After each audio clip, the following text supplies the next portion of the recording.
살다 보면 생겨나는 다양한 법적 분쟁, 솔로몬의 지혜로 풀어봅니다. 안녕하세요. 솔로몬데이 진행을 맡은 정은경입니다.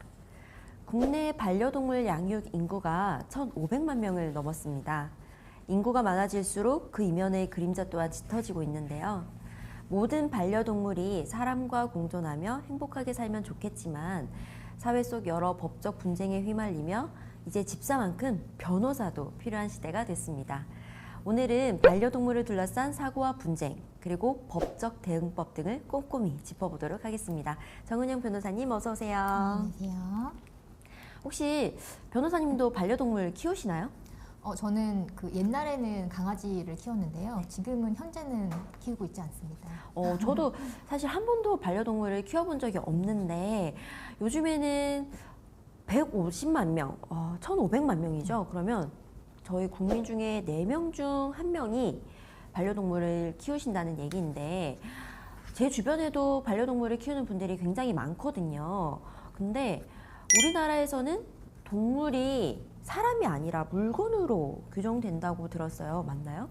그렇죠. 그러니까 동물이니까 사람은 분명히 아니고요. 네. 근데 현행 민법상 동물을 어떻게 규정하고 있냐면은 민법 98조에서 물건 자체에 대해서 유체물 그리고 전기 기타 관리할 수 있는 자연력 이 물건이다라고 네. 규정을 하고 있거든요. 네. 동물이 이 유체물에 해당이 됩니다. 그래서 법적 지위를 물건으로 보고 있다라고 판단을 하시면 될 것 같고요.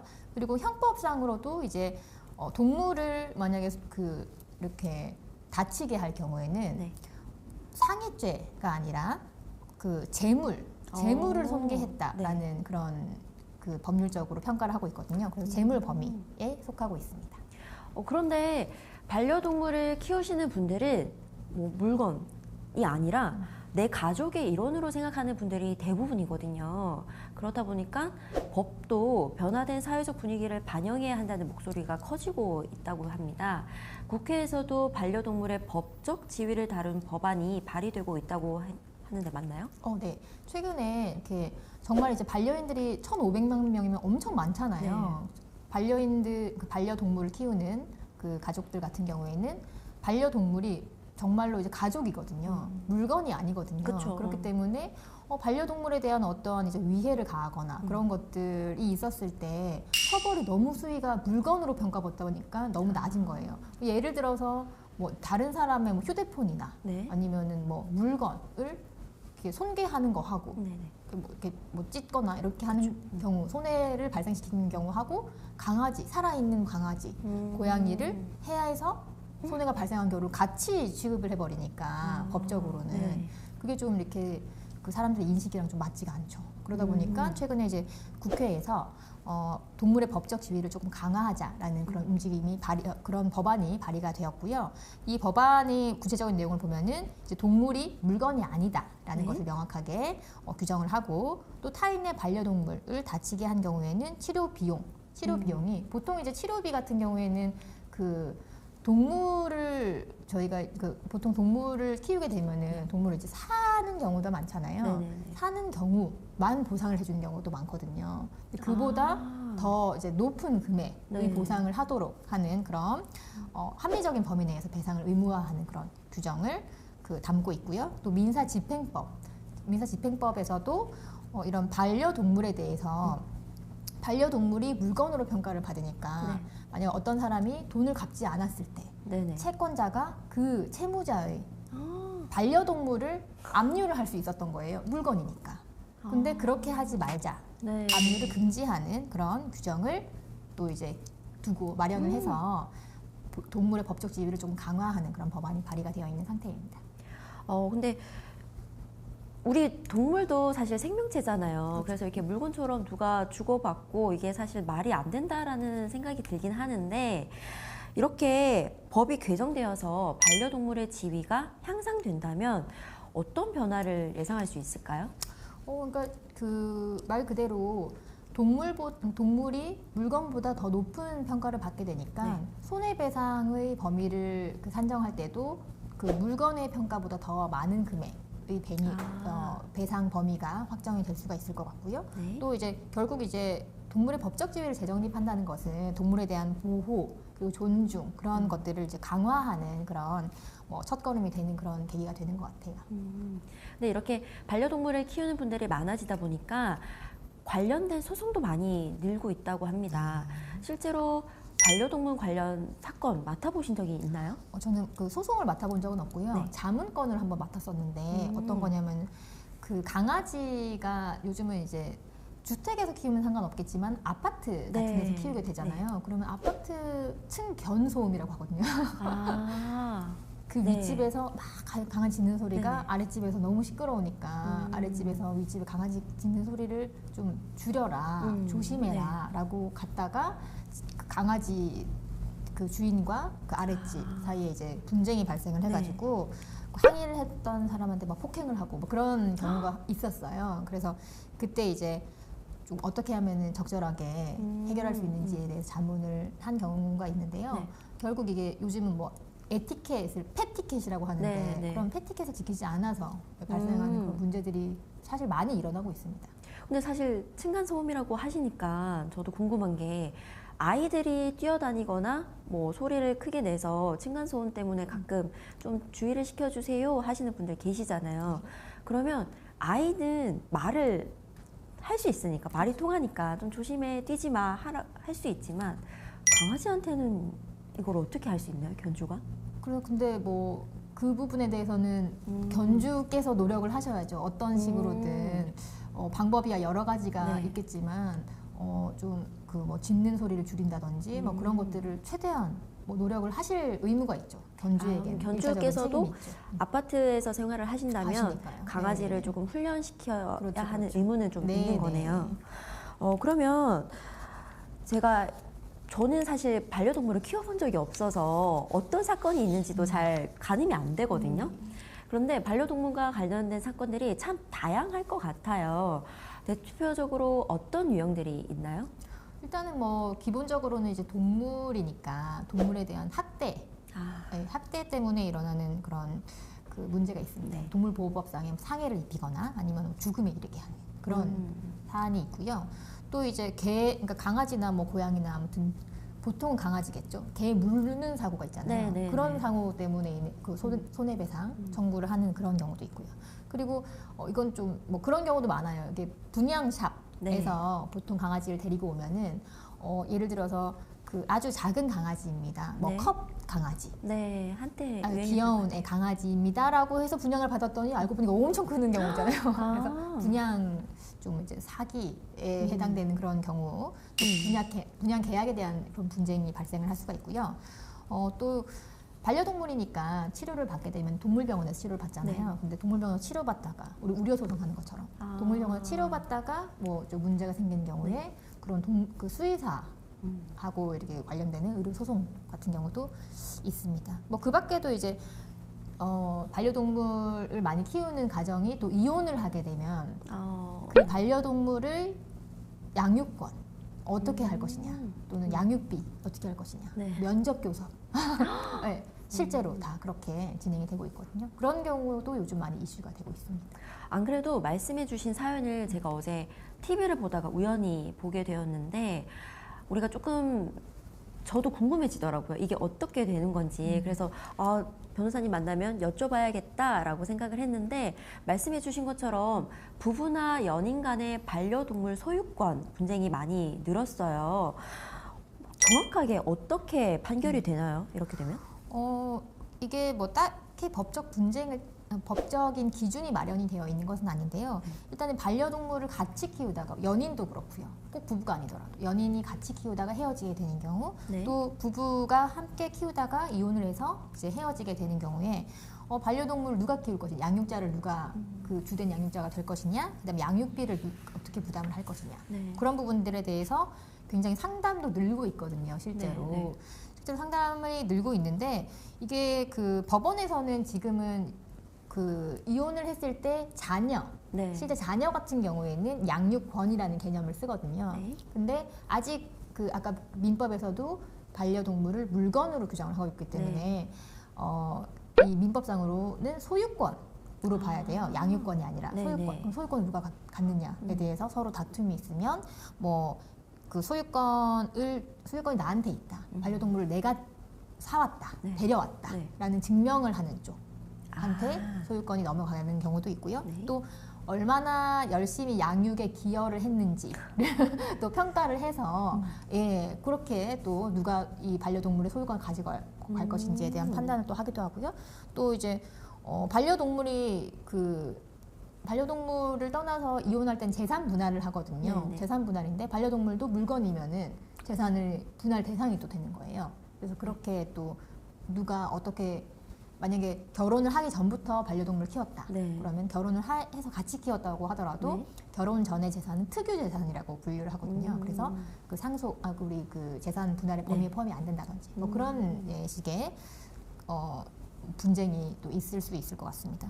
뭐 그밖에 어느 쪽이 반려동물을 더 잘 키울 수 있느냐에 네. 따라서 반려동물 소유권이 이제 누구에게 넘어가느냐가 판단이 되는 여러 가지 기준 중에 하나가 되는 것 같아요. 그럼 보통 양육자뿐 아니라 뭐 양육권, 소유권뿐 때문이 아니라 양육비 또는 면접 교섭권 뭐 이런 문제도 함께 거론이 되는데 반려동물의 경우도 양육비라고 표현을 하는 게 맞는지는 잘 모르겠지만 어쨌든 양육비를 지급받을 수 있게 되는지 또 그리고 만약에 헤어지게 되거나 이혼을 하게 됐을 때 기르지 않게 된 사람이 주기적으로 뭐 강아지나 고양이 내가 키우던 반려동물을 만날 수 있는지 그것도 궁금하거든요. 네. 이게 지금 계속 반려인들이 늘어나고 네. 이런 상황이 많이 발생을 하면서 법이 이제 개정이 되어야 하는 부분이고요. 아직은 민법 또는 이제 우리 그 이혼 소송에서는 그 반려동물에 대해서 면접 교섭 말씀하신 네네. 것처럼 한 달에 한 번 만나게 네. 된다. 그런 면접 교섭 이런 그 권리가 명시가 되어 있지는 않거든요. 그리고 양육비의 경우에도 반려동물의 양육비를 지급하라라고 하지 않는 게 물건이기 때문에 지금 현재 아직은 그렇지 않은데 근데 이제 이혼을 하게 되면은 그 보통 조정을 많이 하거든요. 네. 조정을 하게 되는 경우에는 조정 문구에는 어떤 것이든 쓸 수가 있어요. 예를 들어서 그 양육비를 지급한다라고 네. 조정 조항에는 서로 합의이기 때문에 쓸 수가 있거든요. 그래서 조정 조항에 면접 교섭도 이렇게 한다라고 정하면 그렇게 이행을 하도록 할 수는 있습니다. 그러면 우리가 잊을만 하면 일어나는 사건들이 있죠. 이번에는 반려동물 학대 사건에 대해서 이야기를 해볼 텐데요. 사실 말만 들어도 마음이 아파요. 최근에도 반려동물 학대 사례 많았던 것 같은데 좀 생각나시는 거 어떤 것들이 있나요? 그 지난해 작년인데 2024년에 그 지금 진행이 됐던 형사 사건 하나가 네. 입양한 반려동물 입양을 거의 11마리를 입양을 한 반려동물인데 학대해서 살해에 이르게 하는 그런 사건이 있었습니다. 20대 남성인데요. 네. 네, 결국 처벌이 집행유예에 해당되는 처벌을 받았습니다. 그래서 이게 어떤 내용이냐면은 이 남성이 2023년 10월부터 2024년 2월까지 자기가 입양하겠다, 네. 임시 보호하겠다라고 강아지랑 고양이를 총 5마리, 6마리 해서 총 11마리를 데리고 와서는 뭐 목을 졸라 죽인다든지 뭐 그런 그리고 사체를 쓰레기통에 버린다든지 그런 행위를 한 거죠. 그런 그 사건이었는데요. 거기에 대해서 이제 동물보호법으로 그 규율이 되거든요. 네. 동물보호법상 최고 형량이 3년입니다. 3년 이하의 징역인데 검찰에서는 3년을 구형을 했어요. 최대 형량이니까 그쵸. 3년을 내려주세요라고 했는데 재판부에서는 일단 1년 6월에 그 징역 1년 6월이지만 집행유예 3년을 선고를 해서 결국 집행유예 선고가 난 사안입니다. 그래서 이게 조금 이 사건을 고발한 게 동물보호단체라고 카라라는 단체인데요. 네. 거기서 너무 좀 이렇게 집행유예로 판결을 받은 것이 너무 솜방망이 처벌이 아니냐 네. 이렇게 많은 동물을 해했는데 라는 그런 평가를 받기도 했습니다. 이렇게 소중한 생명을 너무 함부로 다룬 건데 저는 집행유예를 받았다는 소식도 되게 좀 화가 나는데 최고 형량이 3년이라는 것도 사실 너무 낮은 거 아닌가라는 생각이 들거든요. 국내 동물보호법 위반 시 양형 기준이 정해진 게 있나요? 지금 그러니까 동물보호법상으로 지금 처벌이 되고 있는데요. 네. 동물에 대해서 학대 또는 뭐 그런 그 행위 같은 경우에는 동물을 이제 죽이거나 네. 동물을 직접 죽이지 않았지만 죽음에 이르게 한 경우 같은 경우에는 최대 3년 이하의 징역이고요. 3천만 원 이하의 벌금의 처벌을 받도록 되어 있습니다. 그리고 동물이 죽진 않았지만 고통을 주거나 네. 상해에 이르게 했다라고 하면은 기본 양형이 이제 2년에서 네. 10개월 정도 되고요. 그리고 벌금은 100만 원에서 또는 이제 1,000만 원까지의 범위가 있습니다. 그리고 이제 뭐 이런 그러니까 결국은 사실 어떻게 보면은 이게 동물도 사람과 같이 반려인들은 사람과 같다고 평가가 되는데 네. 너무 이게 아무리 못해도 최고 형량이 3년이면 너무 네. 너무 낮다라고 평가가 될 수가 있거든요. 네. 앞으로 법이 또 개선이 되어야 되는 부분이라고 생각이 돼요. 그러면 우리가 반려동물을 키우시다 보면은 정말 불가피하게 여행이라든지 아니면 회사 출장 때문에 반려동물을 데려가지 못하시고 잠시 위탁시설이나 뭐 펫시터에게 맡기는 경우도 있는데요. 이렇게 맡겼는데 위탁시설이나 시터분이 나의 반려동물을 학대하는 경우가 있다고 들었어요. 이럴 때는 어떻게 해야 되나요? 그러니까 이렇게 그 위탁시설이나 펫시터가 학대 행위를 했다라는 것을 일단 입증을 해야 되겠죠. 네. 그런 입증, 그러니까 학대 행위가 있었다는 것을 입증을 해야 되니까 증거를 수집해서 네. 만약에 정말로 학대 행위를 했다라고 하면은 동물보호법상 처벌을 받을 수 있도록 죽거나 또는 다치거나 했을 때 동물보호법상 처벌을 받을 수 있도록 형사 고소를 해야 되는 것이고요. 민사상으로 이제 그 다쳤으면은 뭐 치료비도 있을 수 있고 또 다친 것에 대한 위자료 청구도 별도로 네. 할 수 있으니까요. 그런 민사 소송도 제기가 가능할 것으로 보입니다. 그래서 우리가 요즘에 뭐 펫시터, 위탁시설에 맡기는 경우도 있지만 아플 때 찾아가는 곳은 사람이나 동물이나 마찬가지로 병원을 가야 되죠. 저도 길을 가다 보면은 요즘에 동물병원이 워낙 많이 생기기도 했고 24시간 동물을 케어해주는 병원도 저는 많이 봤거든요. 그런데 동물병원과 보호자 간의 의료 분쟁도 그만큼 증가를 하고 있다고 들었어요. 어떤가요? 이게 지금 그 사실 사람은 말을 할 수가 있잖아요. 네. 아픕니다. 어디가 아픕니다. 누구 때문입니다. 말을 할 수 있는데 동물은 그렇게 할 수가 없으니까. 동물은 또 이제 고양이 같은 경우는 직접 문진하는 것도 좀 쉽지가 않다고 해요. 네. 그래서 이게 전적으로 이게 그 어디가 아픈지, 어디가 어떻게 잘못이 되었는지에 대해서는 뭐 보호자 또는 정말로 수의사 네. 선생님밖에는 알 수가 없거든요. 그래서 이게 치료를 했는데 상태가 호전이 될 수도 있고 네. 그렇지 않을 수도 있잖아요. 네. 그런 경우에 만약 호전이 되지 않는 경우에는 결국은 이 수술 과정 또는 치료 과정에서 문제가 생기지 않았을까라는 좀 의구심이 들 수가 있죠. 그렇죠. 예, 그래서 그런 과정에서 의료 소송이 또 의료 분쟁이 많이 그 신청이 되는 경우가 많은 것 같습니다.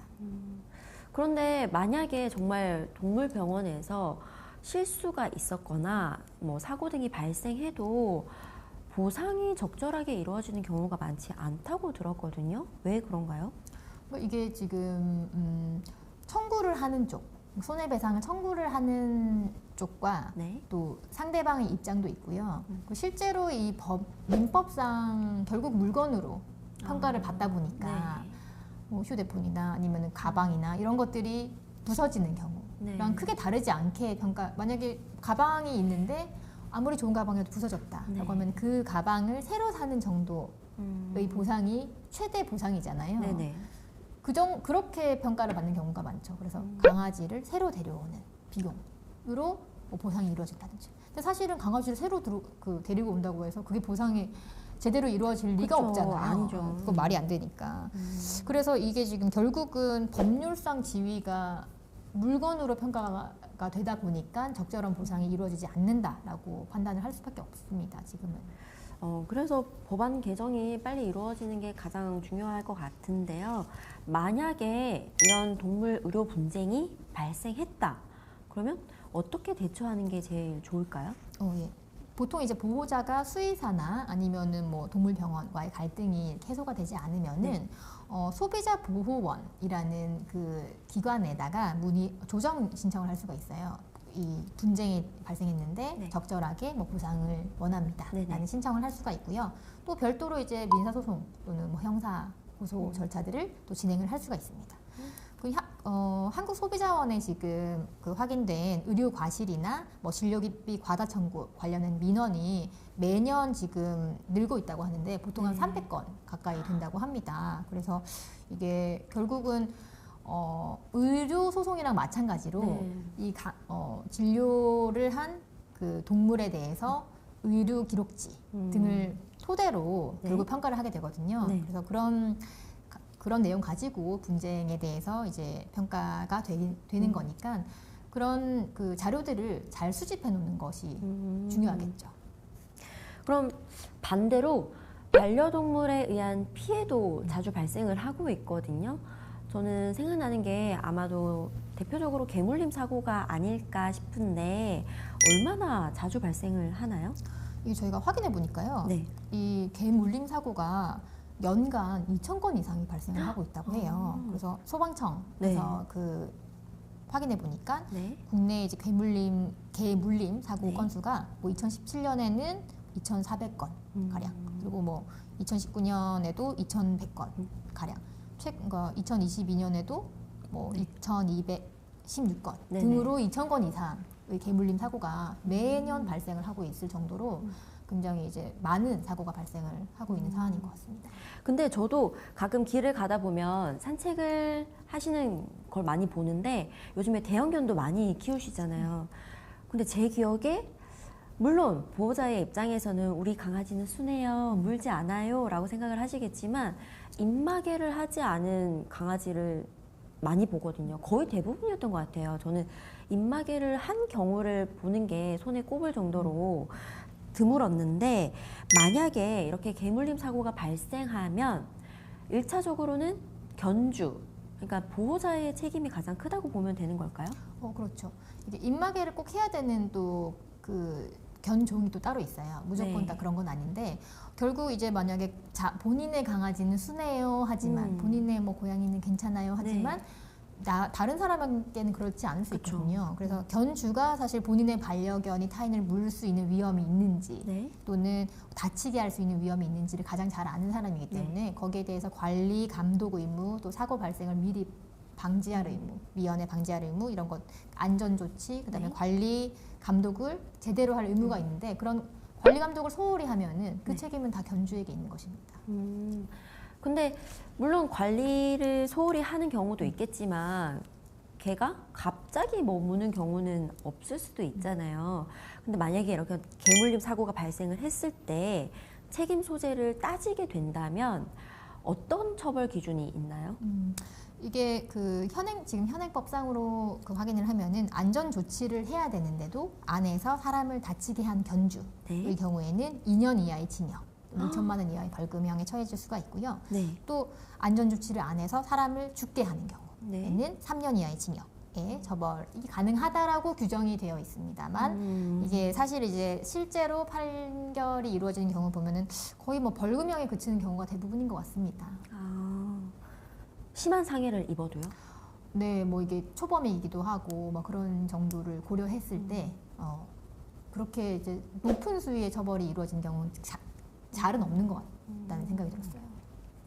근데 우리가 또 최근에는 맹견 허가제가 시행되고 있다고 들었어요. 저는 사실 이 부분에 대해서는 조금 생소한데 현재 계도 기간에 있다고 하는데 우리 잘 모르는 시청자분들이 계실 수도 있으니까 어떤 내용인지 설명을 좀 해주시면 좋을 것 같아요. 네, 그러니까 맹견이라고 분류되는 그 견종들이 있는데요. 맹견 사육 허가제라고 해서 동물보호법을 개정을 해서 2024년 4월 27일부터 그 새롭게 지금 시행되고 있는 그런 규정이고요. 맹견을 사육하고 있거나 또는 사육하려는 사람은 무조건 그 시도지사의 허가를 받아야 됩니다. 그러니까 허가 없이는 그 사육을 할 수가 없다는 것이고요.